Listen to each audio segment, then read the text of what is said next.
I do love it when stuff arrives in the post, and I've seen some of the parcels that people have received, but here in the UK, the person I bought this off of has done a really good job of packaging this. It's obviously a recycled packaging material, I don't mind that. You know, it's all good for the planet and all that sort of stuff, but it's well packed for transit, and here it is.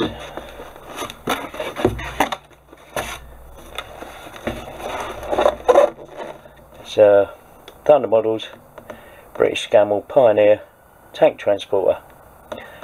So I'll get the lighting sorted out, I'll get the packaging out of the way, and we'll have a look.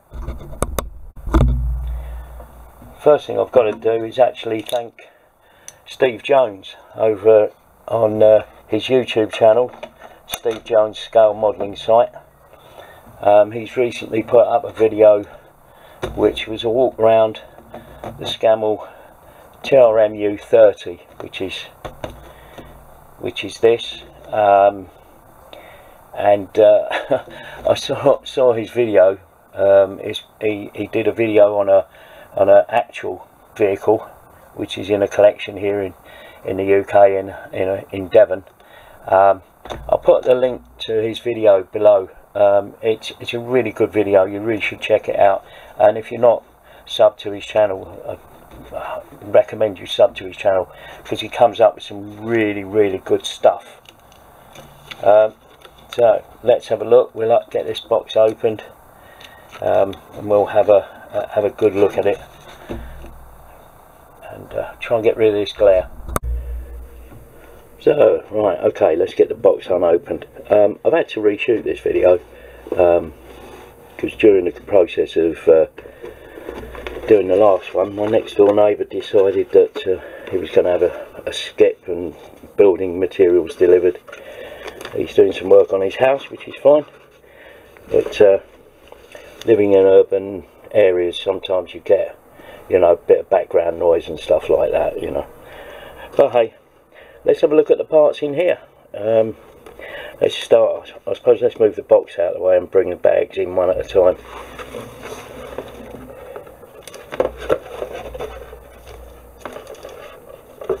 Of course, the box won't stay open when you want it to. Alright, let's grab the first few bits. The quality of moulding on these Thunder kits is really good. I've not really had any complaints about the quality of their moulding. It's just the quality of my building. But yeah, the quality of the mouldings are really good. Considering this is a previously owned kit, there's a bit of a break there in that fan belt there, but that we'll be able to repair that. That's not a problem. You can actually repair.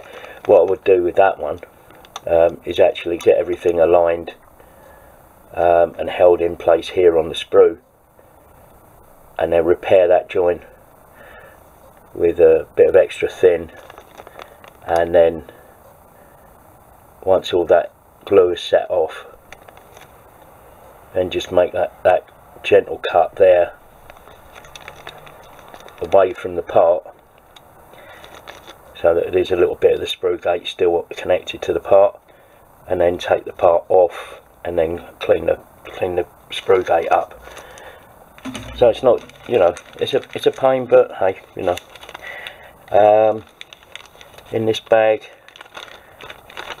just notice there's a loose part there. It's come off the sprue there. It doesn't appear to be damaged, so that's fine. But again, quality of moulding's really good. Some of this fine stuff, it's absolutely amazing that it's actually survived. And having said that, there's another break there in the part. And again, I do what I said before, tape everything securely together so that the sprue isn't moving. and then make the glue repair, and then carefully cut the part off once all the glue is set, and set it in place. So the next sprue is predominantly engine parts. Really good engine detail on these kits. Absolutely brilliant. I mean, they do a really good selection of mouldings. This is all slide moulded as well, so you've got some really good detail there with the slide moulding. That's brilliant. These parts here, this is all part of the tractor unit. You've got the radiator there with some really good detail on there, the engine sides, the hood there, part of the chassis. This is the if I remember rightly, this is the part of the chassis that holds the front suspension, or the front axle, and gives it that unique Scammell look. You've got the fenders there, the top of the radiator there. Yeah, really good. Yeah, they look like they're the front suspension springs. So the front suspension on the Scammell pivots around a central part in the chassis, and then it sort of rotates in the odd direction, if you like. But yeah, really neat design. Gives it really good performances across country. These are as part of the engine, just like the cylinders one side, and then this is the side panels on the hood, fuel tank, part of the winch assembly, and other parts that I recognise, like the exhaust parts there and the front of the cab. Really nice sump plate there. Really nice detail on these parts. These kind of kits were absolutely excellent. You know, I can't fault them really. Having built a couple of these, you know, they go together really well. And then it's just down to your ability really as a builder. Again, really good quality of moulding. I do like the fact that their sprue gates tend to be quite small. So they must do some really good, I mean, I don't know a great deal about the moulding process, but they must do some really good engineering thought as to the sort of pressure of the plastic and the heat and all of that sort of thing. It's a great bit of engineering. This is obviously part of the trailer unit, so you know, when it's completed, it's going to be a fair size vehicle. There's some really good wood moulding, wood grain moulding on there. Same on there. There's a wooden box on the trailer unit, and that'll come up really nice with, you know, painted with a wash on it to let it pop out. That'd be really good. Let's see the next parts of the trailer unit. Really nice moulding on there, really nice. Underside, the underside detail. A few little ejector pin marks in there, but it's the underside, so it's not really going to be seen, is it? A few little ejector pin marks there, but I think that's the mating surface between those two parts, so that's not a problem. Again, really good wood grain detail here. When those boxes are made, you know, if you get a nice level of paint on there with a wash, you know, all those metal brackets and everything will stand out, and the wood grain will look great. These are parts of the cab. So that's the cab floor there, which has wood grain as well. These are really weird vehicles because they're actually made of wood. You know, some of these panels were actually sort of plywood panels. It's incredible. You know what happened, you know, over here in the UK during the war with the shortage of materials and stuff like that. You know, these things were made for, you know, a bit like the mosquito. You know, things were made with wood because we were good at making stuff in those days. But hey, you know, yeah. So there's really good moulding detail here. That's the rear of the cab there, floor of the cab, roof of the cab. Yeah, great stuff. Going on at a bit of a ramble here. There's more parts. It looks like the parts there looks like parts of the fifth wheel, which is quite good, and that the whole of that sort of part of the assembly on the tractor unit that connects to the trailer. And we've got a few little odds and sods there. Just get the other two big bags out. These are obviously the wheels. The wheel assemblies, again, really good moulding. Got the seats there for the cab, and the framework there, the frames. The seats were sort of like a metal frame, almost like the sort of thing you'd have in your garden, you know, sort of a deck chair type of thing. Quite amazing. So there's a bag of photo etch, various bits of photo etch there. There's bits of chain there in photo etch, which is really good. And then you've got these other parts here, like the fan there, and this is the gear select framework. This folds into like a U shape, and then you've got the gear select. Absolutely brilliant bit of detail to have. So that's that. Decal sheet. Decal sheet is fine. Looks like it's a bit worn, but it's actually okay. There's a bit of colour fade there, but that's on that backing material, so that's fine. Looks like two decal options, obviously post D-Day and probably North Africa. And I've then got the clear parts in this little Ziploc bag. And you've got little lights and little windows and all that sort of good stuff. So that's that. What I'll do now is get the instructions out and have a quick look through those. I won't spend a lot of time going through them, but we'll have a quick look through those, and I'll get these parts moved off the bench out of the way. I'll be back with you very shortly. Right, so I'll try and get the instructions. The instructions come in two parts, one for the tractor unit, TRMU 30, and one for the trailer unit, the TRCU 30. The reason for that is you can actually buy these two separately, I believe. Two separate kits. So yeah, okay, let's go through the tractor unit first. I'll put that over there to one side. Fairly good guide here, just the normal sort of instructions. These what these icons mean if you come across them in the instructions. But yeah, it's an A4 size instruction, so I've tried to put the whole thing into one shot here.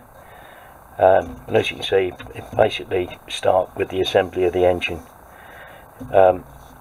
Great details on here, but you can actually add additional details.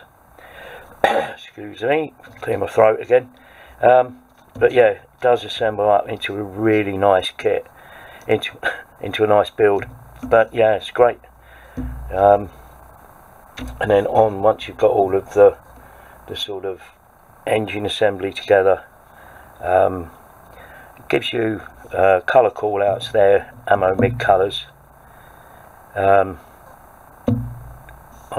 the whole thing. I think that's 63. I I think that's a blue colour if I remember rightly, but I'm not entirely sure. But we'll have a look at that anyway when I go to build it.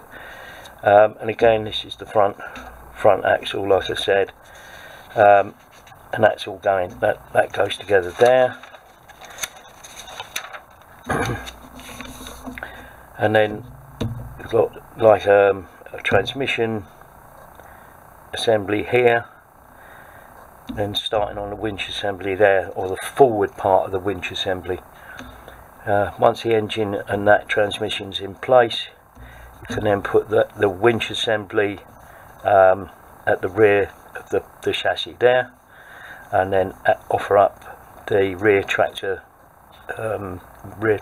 suspension, and then the start assembly in the winch.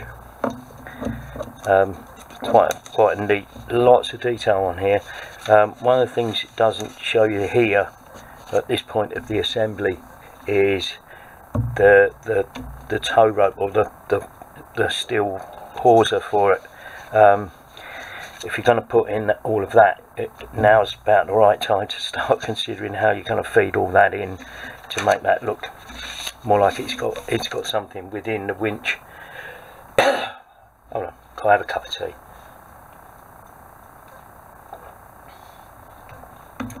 That's better.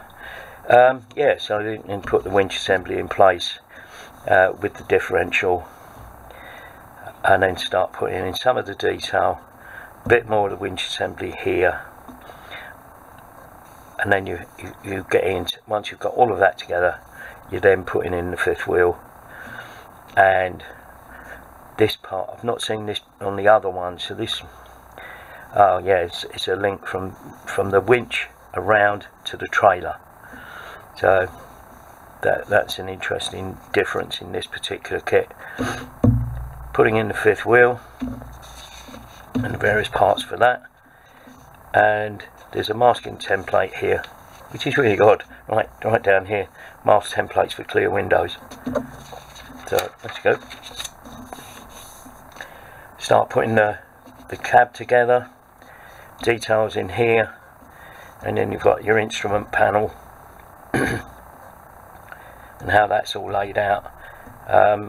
So you've got two level of decals on this particular thing. So you've got a black background decal, and then you've got the clear instruments on there as well. So it's really quite a good idea, that. Gradually putting the whole cab assembly together, and then you add the cab assembly and various other bits and pieces onto the chassis itself before you move on to sort of assembling the air filter and the hood, side panels on there. Now adding the windows, there's some PE details on the windows as well. The windows you could tilt out, so it's this sort of representing that, which is good. And then there's an optional detail there, which is the air hoses. So you've got the sort of valve there, and then that goes onto there. So you need to, I suppose, trace where the air hoses go, and it gives you a diagram here, which shows you the air lines going off to these parts here. Don't know what that is. It looks like it's probably a reservoir of some description. And then adding on the rear wheels to the tractor unit, and then the front fenders, all that sort of stuff, and finally the tank, which goes on the side there, and other, like adding the side panels if you want. It says there that there's a PE alternative as well, so you can have PE or the plastic part.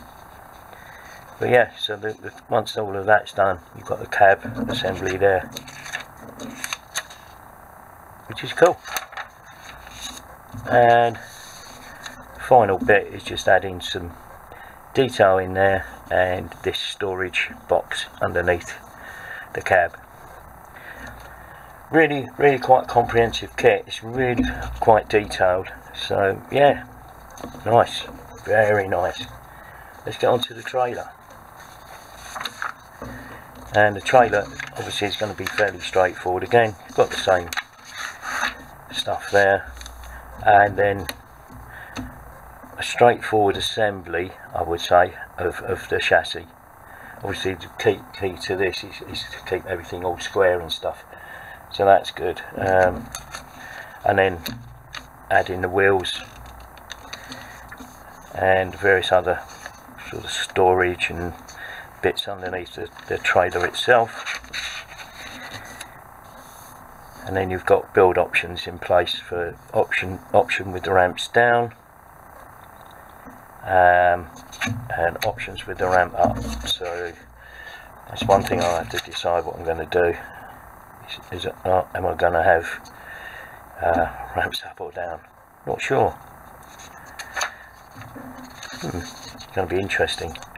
And then the various tie ropes and things here.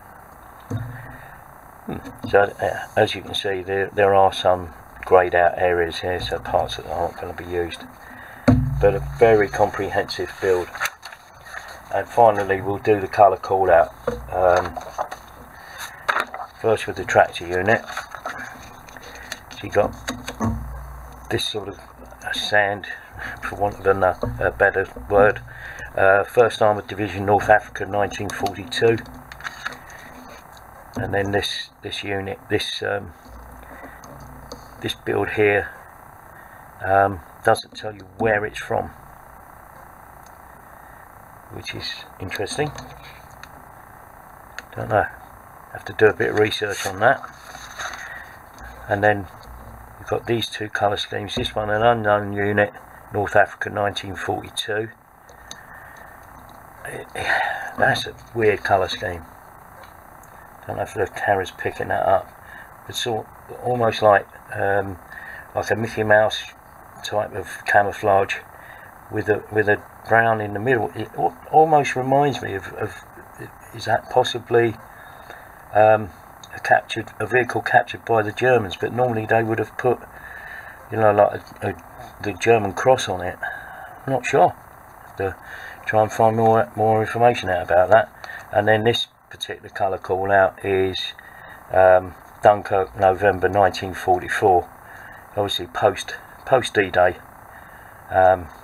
with the sort of Northern Europe colour scheme. That's cool. And the trailer paint, if I turn that over that way, so we've got the 1st Armoured Division North Africa 1942, fairly basic sort of sand colour. And then this unknown unit for the Supply Transport Troop in Sicily 1943, so it's sort of a mixture of sort of like a light drab colour and black. And the other colour scheme is that weird black and brown and sand colour as an unknown unit, North Africa 1942. I have to dig out some reference materials and see what's there. And then finally this one is Dunkirk 1944, and that's the Brigade Heavy Workshop. So yeah, interesting colour schemes. Highly recommend the kit. If you can't get the tractor and the trailer unit together as one kit, try and get them separately, or get any of the Scammell builds. Buy Thunder. I'd recommend the Thunder ones, not the IBG ones, because there's a problem with the IBG ones not being the right shape, but these ones are really good. Yep. Anyway, I hope you found that useful, guys, and I'll see you all again soon. Take it easy. Bye for now.